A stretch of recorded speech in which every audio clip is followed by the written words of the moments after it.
¿Qué tal? Muy buenos días a todos. Gracias por acompañarnos a nuestra conferencia mensual de mercados financieros y fondos de inversión de parte de Principal Fondos de Inversión. Soy Jorge Girón, responsable del área de producto para la operadora. Y bueno, pues en esta ocasión nos acompañan como tradicionalmente Oscar López, quien es el gestor de cartera de renta variable, y Emilio Guizar, quien lleva los portafolios de deuda.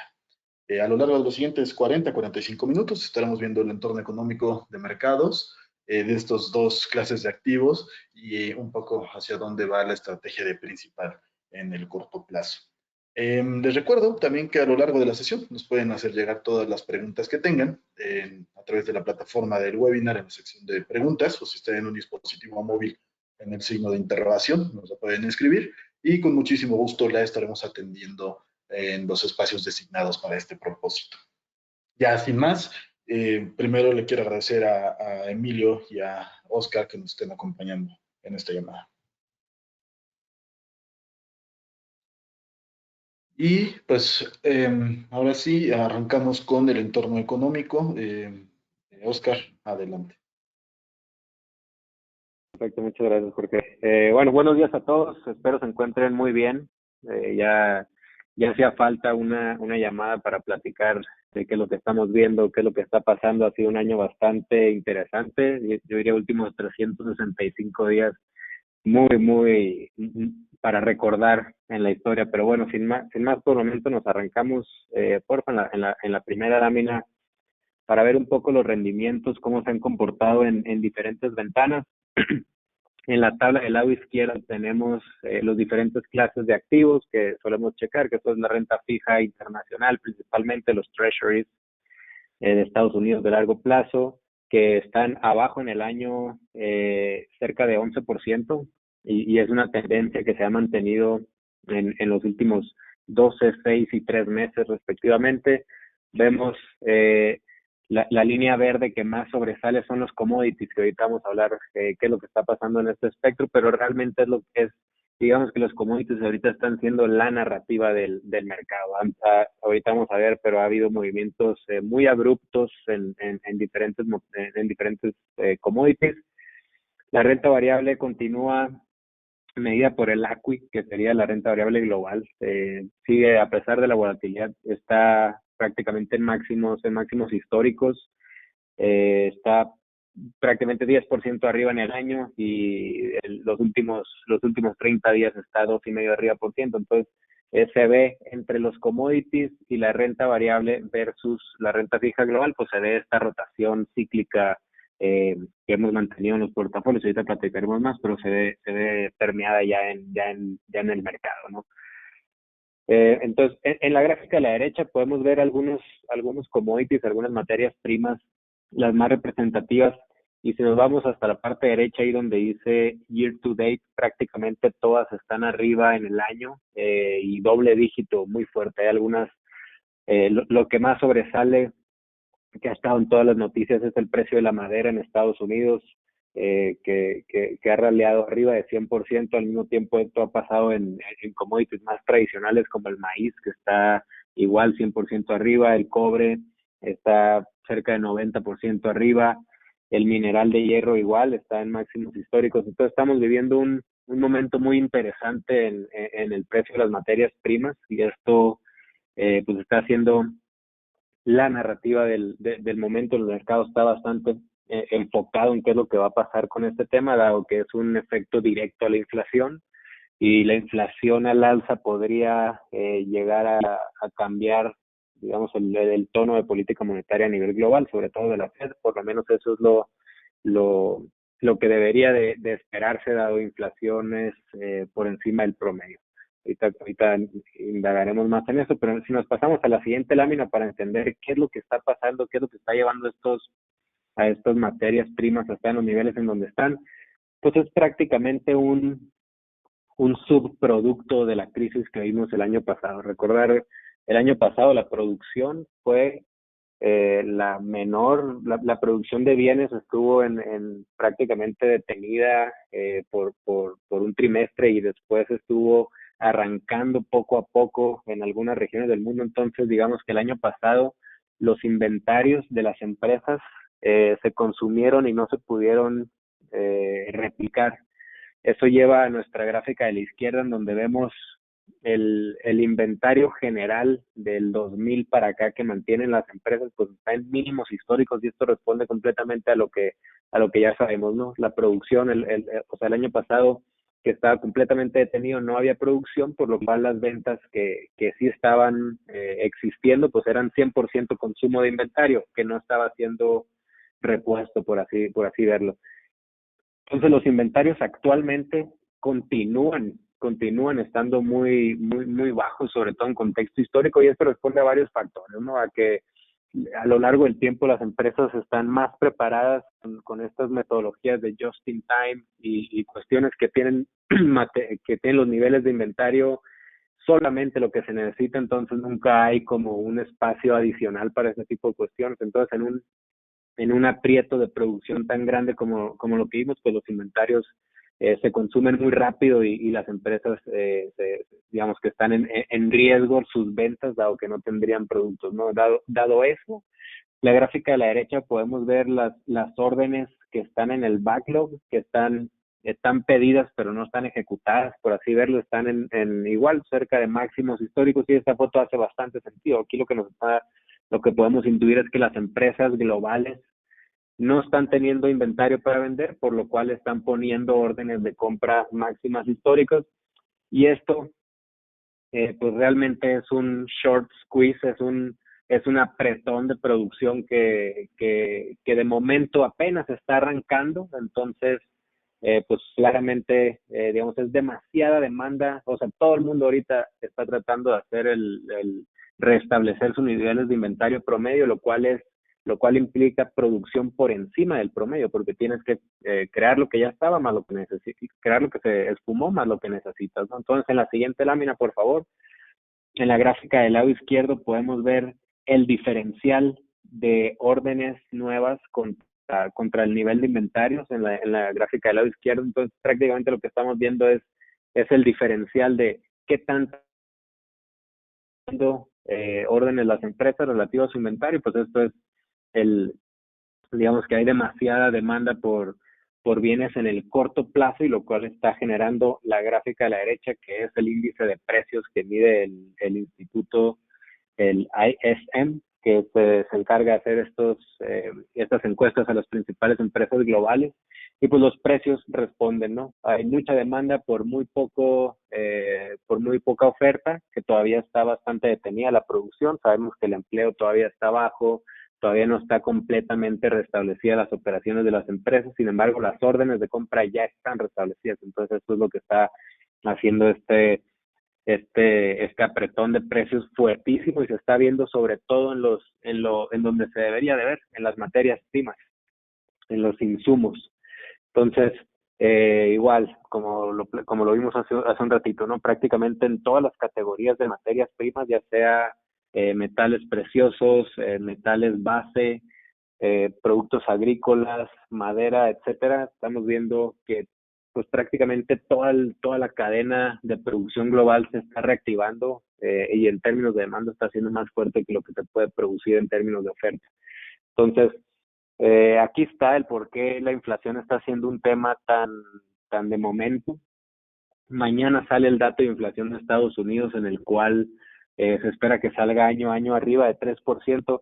Esto es, casi todo está siendo llevado por el efecto base, dado que el año pasado en este mismo momento era cuando se tocó la inflación más baja histórica en los últimos años. Entonces ese mero efecto comparable es el que va a volar la inflación por encima del 3%. Sin embargo, en los siguientes meses, conforme se suaviza ese tema de efectos base, empezará a permear el tema de los commodities que están muy arriba. Entonces, digamos que la inflación va a estar bastante por encima de lo que ha estado en la historia en los siguientes trimestres, y podría ser incluso en los siguientes años.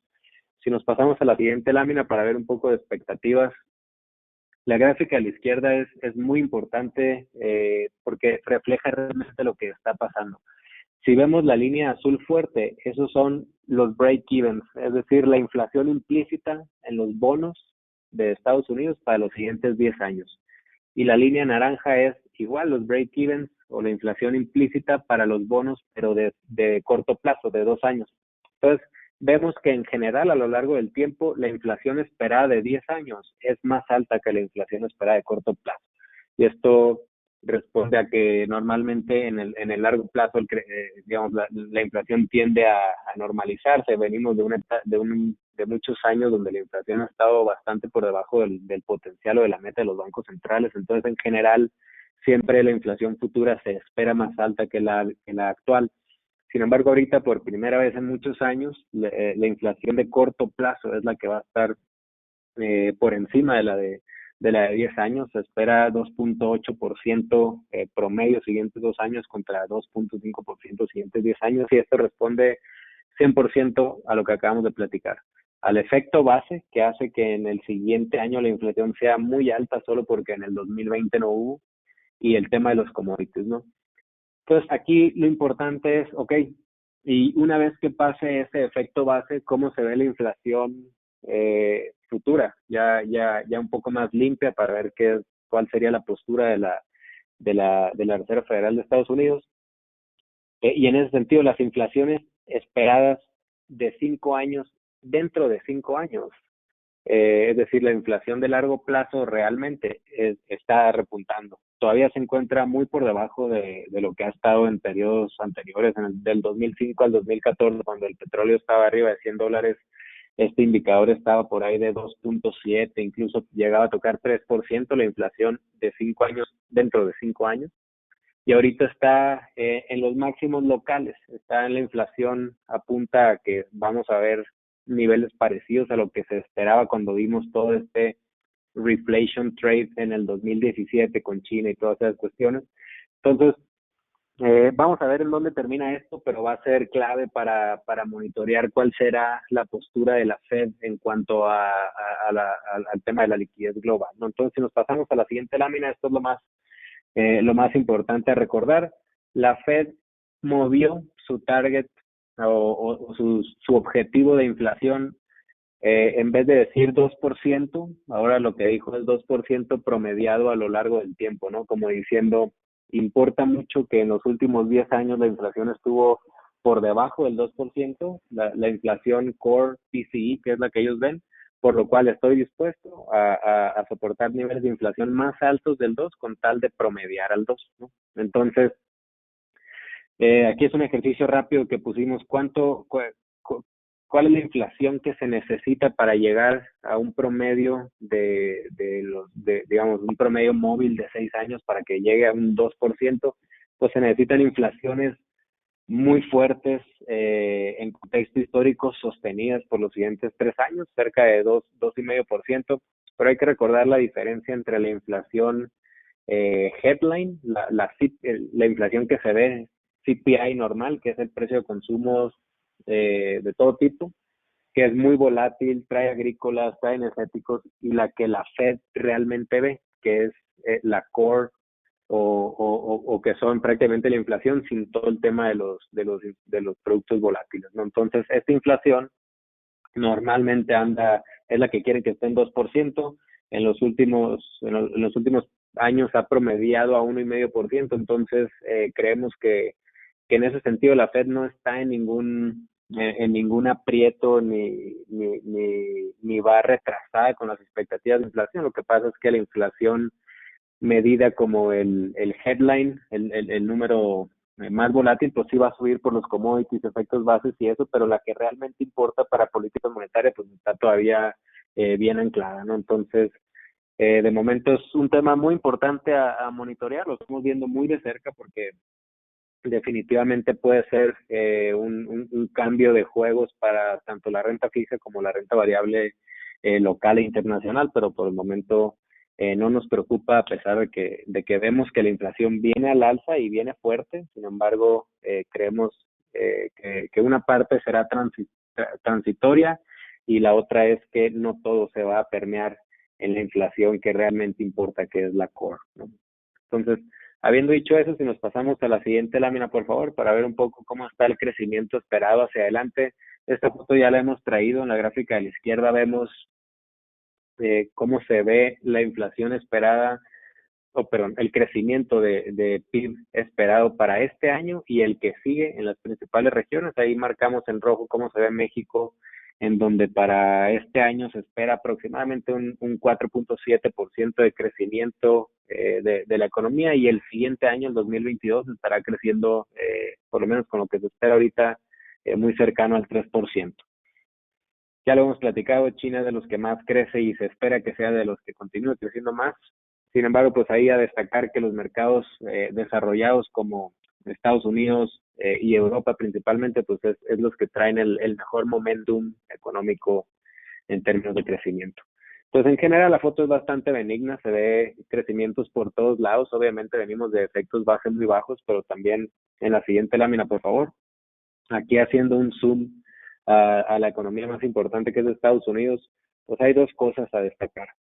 En la gráfica de la izquierda tenemos el crecimiento del PIB trimestre a trimestre anualizado, y ahí vemos la caída abrupta causada por la crisis del COVID-19, seguido por un regreso muy fuerte de la economía en el tercer trimestre del 2020, y ahí se ve la montaña de crecimiento, por así decirlo, en donde empieza la aceleración, que es lo que hemos estado viviendo hasta este momento. De hecho, digamos que ahorita, como estamos platicando, deberíamos de estar tocando los niveles máximos de aceleración en la tasa de crecimiento de Estados Unidos. Hacia adelante se espera una normalización de la tasa de crecimiento, es decir, vamos a seguir creciendo, pero vamos a crecer un poco más despacio, ¿no? Desde la perspectiva de Estados Unidos. Entonces, esto sigue siendo bastante bueno para los activos de riesgo a nivel global, pero trae implicaciones interesantes por debajo de la superficie en términos de rotación de sectores, factores, etcétera, que ahorita estamos platicando, pero en general pues sigue siendo un ambiente de alto crecimiento. Y en la gráfica de la derecha aquí ponemos simplemente cómo se viera el PIB en dinero, por así decirlo, en el índice, y cómo lo esperan las principales casas de bolsa, que son Morgan Stanley, Goldman Sachs, Barclays, JP Morgan, UBS y Bank of America. En realidad lo que aquí vemos es que prácticamente todo el consenso de analistas espera que estemos creciendo por encima del potencial, es decir, vamos a terminar el 2022 por encima de donde deberíamos de haber terminado si no hubiera pasado la crisis, ¿no? Entonces, igual estamos entrando a esta etapa de crecimiento por encima de potencial. Otra vez, viene una desaceleración en tasas de crecimiento, sin embargo, se mantienen bastante positivas y atractivas, ¿no? Y si nos pasamos rápido nomás a la siguiente lámina, por favor, ya habiendo terminado la temporada de reportes aquí en México, más o menos cómo quedaron las industrias. Pues mira, aquí en la tabla del lado izquierdo vemos cómo crecieron año a año los ingresos, la utilidad de operación y la utilidad neta. Pues bueno, la utilidad neta creció casi 700% año a año. Esto se debe hay mucho ruido en ese dato, la verdad no valdría mucho la pena indagar en él. El año pasado hubo eh, muchos gastos que no eran recurrentes por 100% el tema de la crisis, movimientos de tipo de cambio, etcétera, que ensucian el dato. Pero si nos enfocamos en los ingresos y en la utilidad de operación, las ventas crecieron 3% año a año y la utilidad de operación creció 13% año a año, y esa diferencia se ve principalmente por las eficiencias que se generaron y que se han mantenido hasta el momento en términos de gastos de las empresas, ¿no? A todo a raíz del tema del COVID-19. Entonces, y también bastante impulsados por algunas empresas que les está yendo bastante bien, que son justo las que venden estas materias primas que vimos que están muy fuertes, como puede ser Grupo México, que vende, que se encarga de explotación de cobre, peñoles de oro, etcétera, ¿no? Entonces las petroquímicas también muy muy fuertes, creciendo 45% de la utilidad operacional año a año. Entonces, digamos que los sectores y empresas cíclicas son las que les está yendo mucho mejor en términos de crecimiento, mientras que algunas empresas que están obviamente en plena recuperación, pero todavía se encuentran bastante dañadas, como el caso de las aerolíneas, de los aeropuertos, del consumo discrecional, etcétera. A pesar de que vienen con una fuerte recuperación, pues todavía se mantienen abajo año a año de manera significativa. Si nos pasamos a la siguiente lámina, por favor. Aquí nomás para ver la gráfica de la derecha, que es la utilidad de operación de la muestra que seguimos de cerca de 50 compañías aquí en México, de las más líquidas en el mercado accionario. Y esa sería la utilidad de operación, cómo se ha comportado, y pues prácticamente vemos en la crisis, ahí se ve en el 2Q20, cae de manera significativa. Sin embargo, ya está, ya con datos a hoy, no estimados, sino con datos ya realizados, pues está completamente recuperada la bolsa a niveles agregados, ¿no? Esta es la gran divergencia que existe entre la Bolsa Mexicana de Valores y la economía mexicana, que son dos animales completamente diferentes. La economía apenas está en plena recuperación y no se espera que llegue, no se espera que llegue a los niveles de antes de la crisis hasta finales del siguiente año. Sin embargo, pues las empresas de la bolsa, que son mucho más productivas, tienen negocio a nivel internacional, etcétera, pues ya están completamente recuperadas.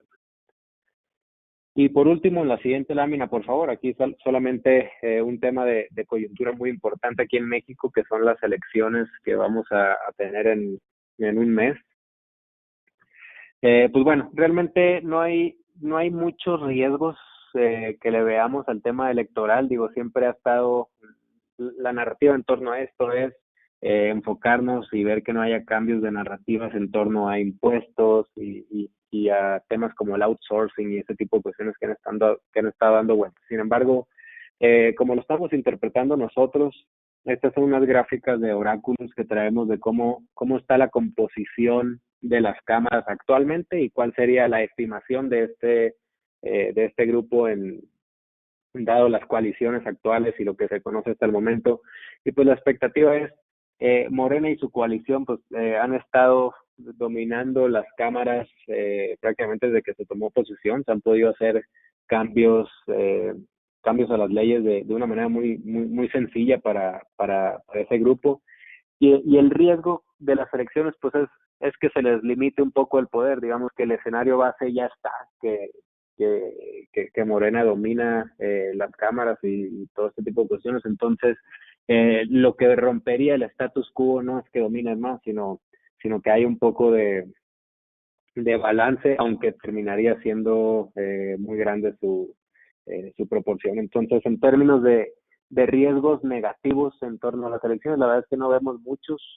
Pareciera ser un evento que genere volatilidad natural, como suele pasar, pero probablemente sería una buena oportunidad de compra de algunas cosas, dado que existiera un reflejo negativo en los precios, que no realmente no es lo que estamos viendo, pero solo para no dejar pasar el tema de ya estamos muy cerca de las elecciones, puede haber cambios de narrativas importantes, sin embargo no lo vemos, no lo vemos como un riesgo. Y habiendo dicho eso, le paso la palabra a Emilio Vícer para que nos platique un poco de renta fija. Perfecto, gracias Oscar. Muy buenos días a todos. Empezamos con la parte de renta fija.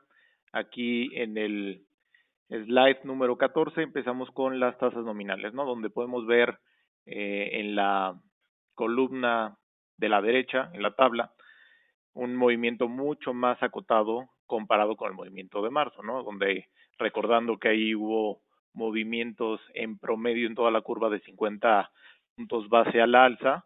Ahorita si lo comparamos, pues fue un movimiento mucho más normal, ¿no? Donde vemos un claro empinamiento en la curva nominal con mayores presiones en los nodos de mayor duración. Ahí lo vemos que estuvieron presionados ahí de 6 hasta 15 puntos base y los nodos de la parte corta, ahí hubo un poquito más de tranquilidad, ¿no? Un mejor desempeño, sobre todo ahí en el diciembre de 23 lo podemos ver, ¿no?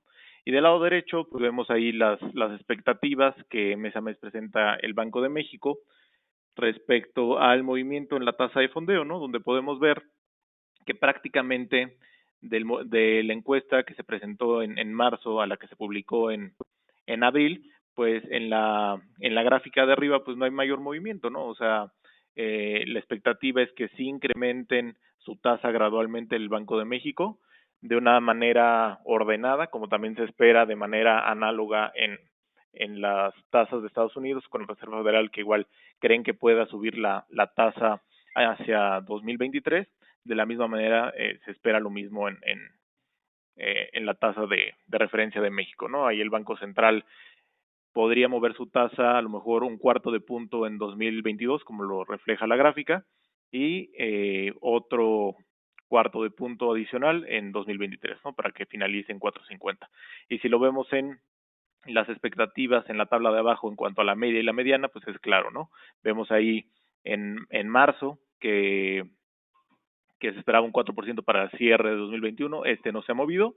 En cuanto a 2022, ligeramente el alza, pero igual prácticamente un aumento de 25 puntos base, y para cierre de 2023, un aumento adicional, ¿no? Ahí en el 4.54 en la mediana, ¿no? Entonces, pues fue un mes mucho más tranquilo, a pesar de que el Treasury tuvo un movimiento mucho más acotado, ya no un incremento tan fuerte como vimos en los meses de febrero y marzo, estuvo un poquito más acotado, y eso pues se reflejó con mayor tranquilidad en las tasas nominales de México, ¿no?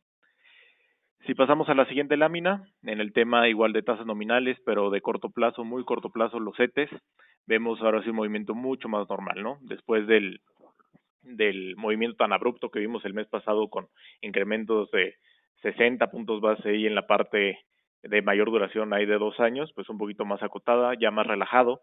Vemos que ahí fue donde hubo más respiro, por decirlo de alguna manera, en esos nodos de mayores a 182 días, ¿no? Y del lado derecho ahí contrastando o haciendo la comparación con lo que presentó el Banco de México, allí en la encuesta de Citibanamex, vemos que el consenso pues, espera algo muy, muy similar a lo que publica Banco de México, ¿no? 4% la tasa para cierre de 2021, y en 2022 pues ya hay un poco más de división en las opiniones, ¿no?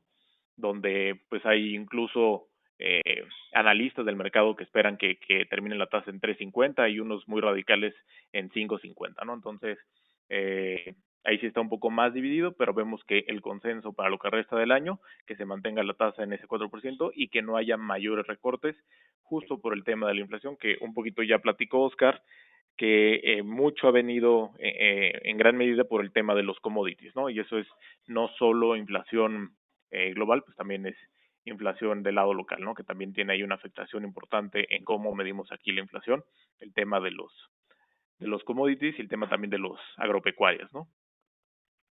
Y finalmente, si pasamos a justo al tema de la inflación y el movimiento de los sudibonos, vemos que en la tabla superior del lado izquierdo vemos el buen comportamiento de las tasas indizadas a las UDIs de corto plazo, con caídas ahí importantes de 82 basis en el Audi 22, que tuvo un movimiento bastante fuerte, un movimiento similar pero a la alza durante el mes de marzo. Ahora vemos ese movimiento contrario, ¿no? 82 basis a la baja, también la 23 y la 25 tuvieron un muy buen desempeño.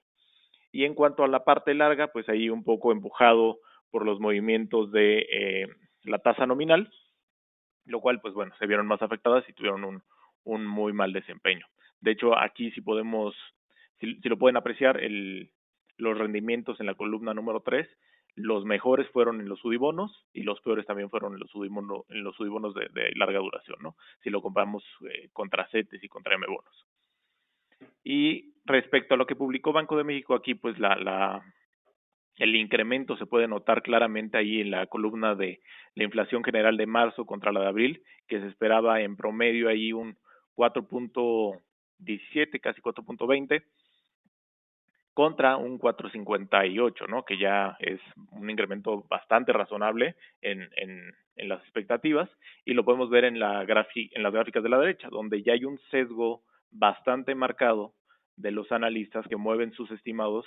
Lo podemos ver en la gráfica de barras, la primera, de color rojo, donde inicialmente esperaban que la inflación pudiera estar en un rango entre 3.60 y 4, y ahora ya más pegado hacia ese rango de 4.5 y 5, ¿no? Entonces vemos ahí una importante recomposición en las expectativas, y bueno, esto se confirma mucho con el dato que que tuvimos la semana pasada, ¿no? El viernes pasado, sobre la inflación, donde vimos que el dato subió de un nivel de 4.67 en marzo a 6.08 en abril, ¿no? Y bueno, esto es un dato pues bastante alto que no se veía desde finales de 2017, mientras que el dato subyacente se mostró muy lateral, ¿no? Ahí de 4.12 a 4.13, bastante estable, sin embargo por arriba de la meta del Banco Central. Entonces, pues bueno, nuestra perspectiva sigue siendo positiva en los subibonos de corto plazo. Si bien vemos que tuvieron un desempeño positivo en abril, creemos que esto puede continuar durante los siguientes meses, a pesar de que estamos iniciando este periodo deflacionario por los subsidios a las tarifas eléctricas en el norte del país y demás. Creemos que todavía puede tener muy buen comportamiento este tipo de instrumentos indizados a la inflación versus la tasa nominal, ¿no? Y en cuanto a tasa nominal, pues nos sentimos un poco más cómodos con las tasas de corto plazo, donde pues creemos que traen ahí una prima adicional por expectativa de alza de Banco de México, donde probablemente no se materialice y pueda ser nada más solo una pausa prolongada y nos mantengamos ahí en niveles del 4% de la tasa de referencia, por lo cual pues el spread que ofrecen los instrumentos de muy corto plazo pues es bastante atractivo, ¿no? Sobre todo, por ejemplo, ahí en los CETES que traen ahí spreads de 50 basis para arriba para niveles de CETES de mayores a medio año, ¿no? Entonces, bueno, esta es prácticamente nuestra perspectiva y sin más por el momento los dejo nuevamente con Oscar para que les platique del mercado de renta variable. Ok, perfecto. Bueno, nos pasamos a la primera lámina, porfa, Jorge. Aquí lo que traemos es, digamos, poniendo un poquito de contexto en dónde nos encontramos en términos de ciclos económicos. Nosotros creemos que estamos entrando a la etapa de crecimiento, es decir, si recordaran, primero está como cuando pasa una crisis, está la contracción muy fuerte y el regreso aceleradísimo, que es el primer choque de crecimiento muy fuerte que trae casi todas las crisis. En esta fue muy marcada. Entonces ese es como cuando se empieza a reparar la economía, y después ya que se empieza a normalizar el crecimiento pero se mantiene positivo, es cuando entramos a la famosa etapa a la etapa de crecimiento tal cual, que es todavía positivo pero desacelerándose. Y en ese sentido, en términos de ciclos económicos, consideramos que la renta variable sigue siendo un activo clave para mantener en las estrategias. Habiendo dicho eso, se habla mucho de qué tan caro está el mercado accionario, sobre todo el Standard & Poor's, que se encuentra en máximos históricos y que continúa haciendo nuevos máximos cada semana. Entonces aquí traemos, nosotros vemos la evaluación de las compañías americanas y sobre todo de las más representativas como justas. Incluso algunas están baratas dentro del espectro de las más grandes. Pero viéndolo a través de los múltiplos, por ejemplo, del lado izquierdo tenemos el EBITDA o el valor de la firma entre utilidad de operación, y del lado derecho tenemos el precio de utilidad.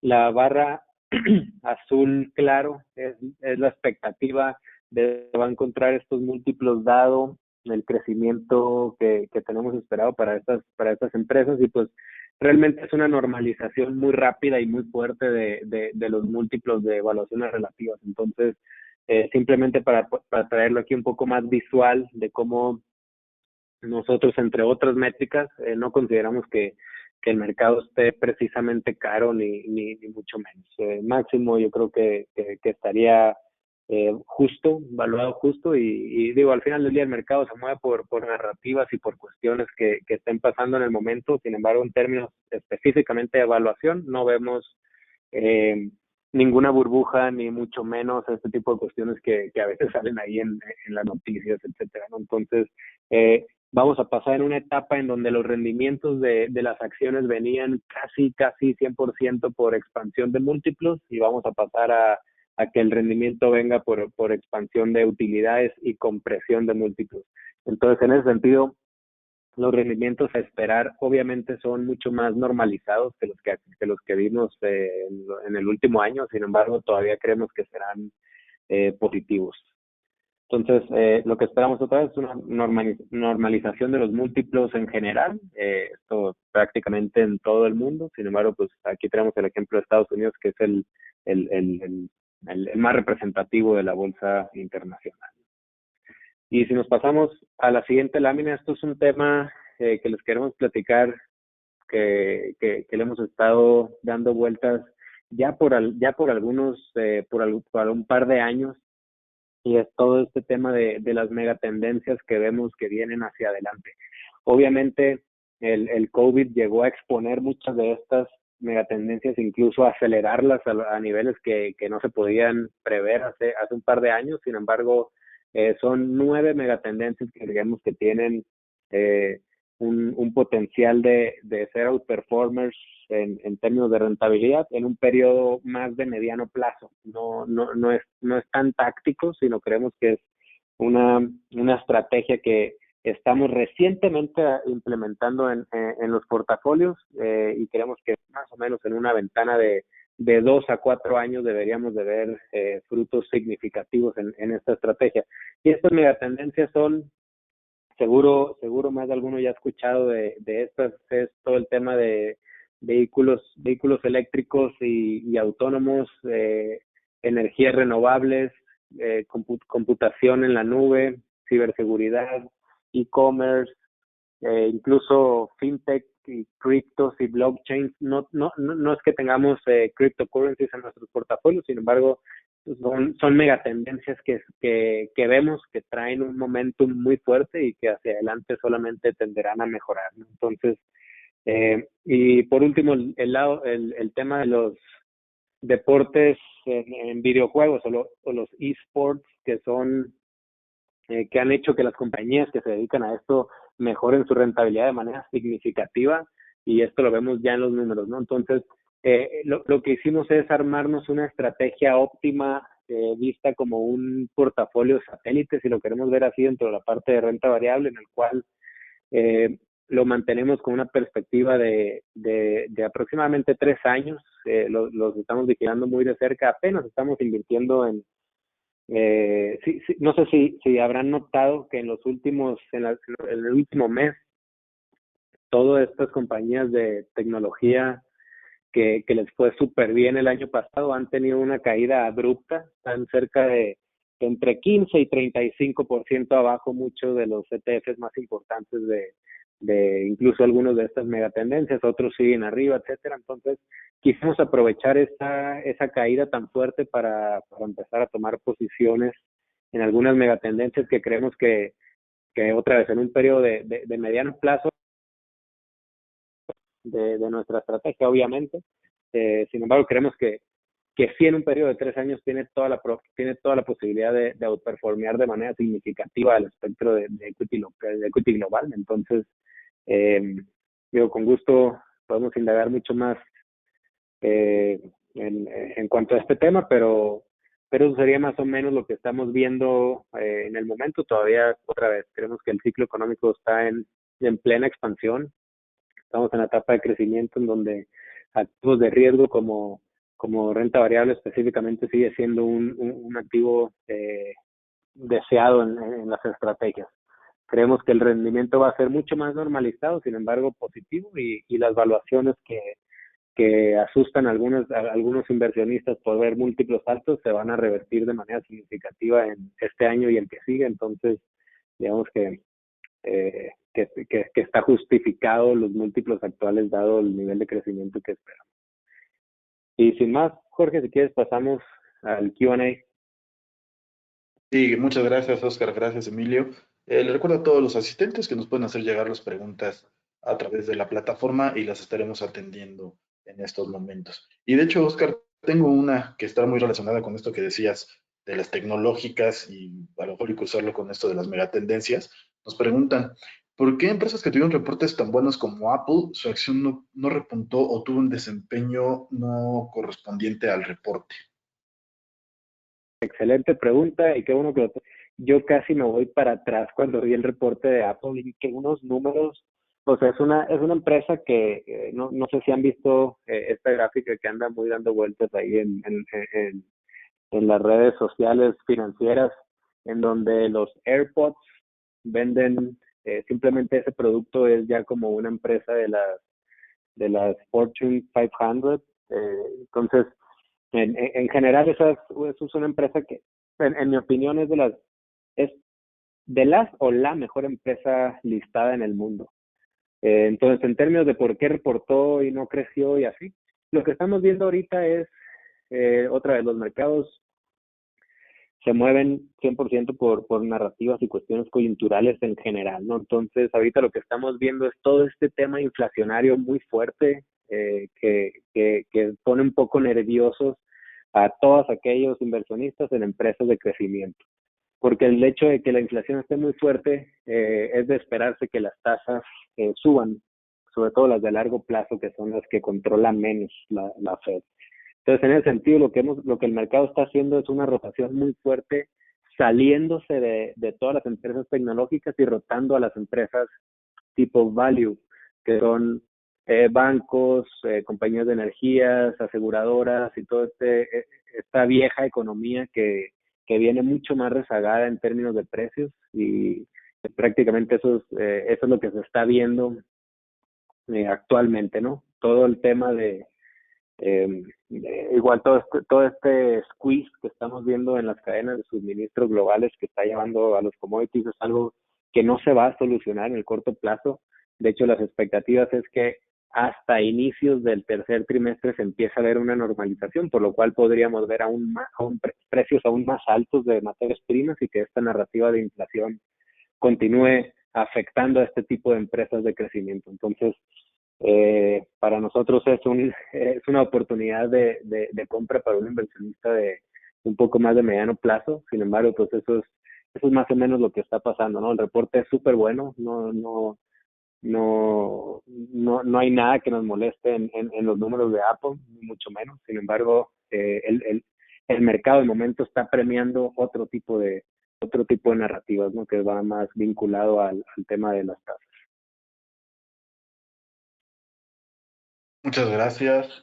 Nos seguimos con otra pregunta que está relacionada con la región asiática. Nos preguntan cuál es la expectativa con los mercados emergentes asiáticos, ya que no se ha visto mucho crecimiento. Perfecto, gracias por la pregunta. Sí, mira, hay dos grandes factores que está afectando ahí a la región. Uno es el más importante, por lo cual la región asiática no está haciendo nada en términos de precios más que caer, es porque el gobierno chino está teniendo una intervención muy incómoda en las principales empresas tecnológicas.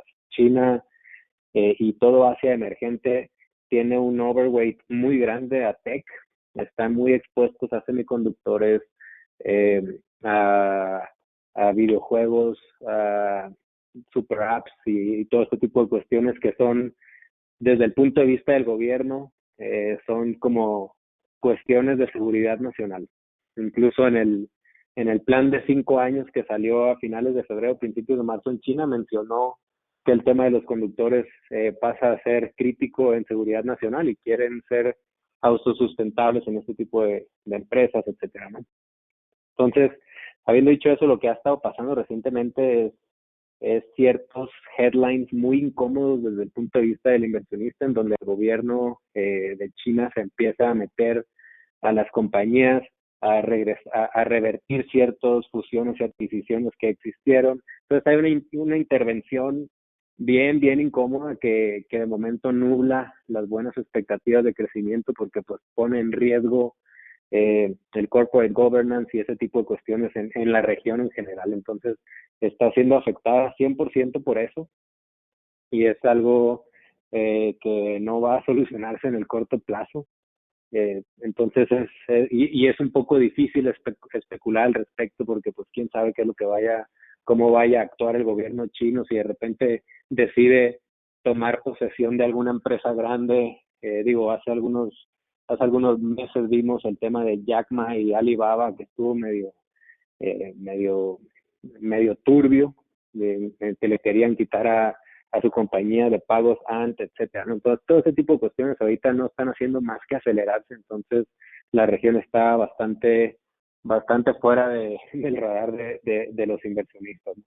Sin embargo, pues otra vez es una región que siempre crece por encima del mundo. Las expectativas de mediano y largo plazo es que siga así y son un claro outperformer y son una base importante en nuestra estrategia de emerging markets que están igual en los lifestyles. Sin embargo, pues de momento eso es algo que está pasando, ¿no? Entonces, no se solucionará de corto plazo, pero pues bueno, seguiremos monitoreando y a las expectativas de algún cambio importante. Gracias, Oscar. Nos preguntan también que cómo se ve la renta variable local, entendiendo que la bolsa ya está tocando los 50,000 puntos. Claro. Gracias por todas las preguntas de renta variable. La bolsa mexicana, como les decía, ¿no? Cero que ver contrastada con la economía mexicana. Aquí las utilidades ya están completamente de regreso y algunas empresas que están en la bolsa como las mineras y eso les está yendo espectacular. Entonces, de momento tenemos puras cosas positivas en términos macroeconómicos, es decir, el tipo de cambio está muy fuerte. Esto se debe a muchas razones, pero entre algunas, pues quedamos muy bien parados en términos de deuda a nivel global. Todo el mundo abrió y cerró los ojos y pasó el COVID y te quedaste con 30 puntos de deuda PIB más. Y México, por no ayudar a la economía local, que la tiene devastada en términos relativos, pues quedó bastante bien parado en métricas de solvencia. Y como la bolsa no es la economía local, pues queda con un muy buen perfil de riesgos, ¿no? Entonces, la vemos bien, estamos en una posición neutral, estuvimos bastante positivos la Bolsa Mexicana de Valores desde finales de noviembre hasta como mediados de marzo, donde decidimos tomar un poco de utilidades y estamos más neutrales en ese sentido. No creemos que esté lo suficientemente caro como para tomar posiciones de underweight, sobre todo cuando está esta narrativa tan buena en cuanto a mercados emergentes ex Asia emergente. Entonces, de momento yo creo que está fair. Yo creo que puede subir no sé, hablando de medianos plazos, de aquí a cierre de año, probablemente un 5 o 7% más, que sería en línea con los mercados globales. Entonces, pues estamos ahí a la expectativa, ¿no? Otra vez el tema de las elecciones, creemos que lo único que podría pasar sería algo positivo. Entonces, no, habiendo dicho eso, nos mantenemos un poco neutrales aquí, pero con miras de que no hay nada malo, pues. Ok, mira, ahí siguen preguntas de renta variable. Ahora nos preguntan especialmente por el sector minero en México y especialmente por Peñoles. ¿Qué se puede esperar frente a esta alza de los commodities? Eh, Mira, Peñoles, pero, eh, pero ¿sí me escuchas, Jorge? Sí, se escucha, Oscar, adelante. Ah, disculpa, sonó aquí algo raro. Peñoles es, está muy vinculada a lo que suceda con el oro y la plata. Eso es prácticamente lo que te explica casi el 80% de la varianza del precio de la acción. Entonces es muy importante saber hacia dónde van estos dos commodities. Y estos dos commodities están en su mayoría explicados de cómo se muevan las tasas en Estados Unidos, sobre todo la tasa real.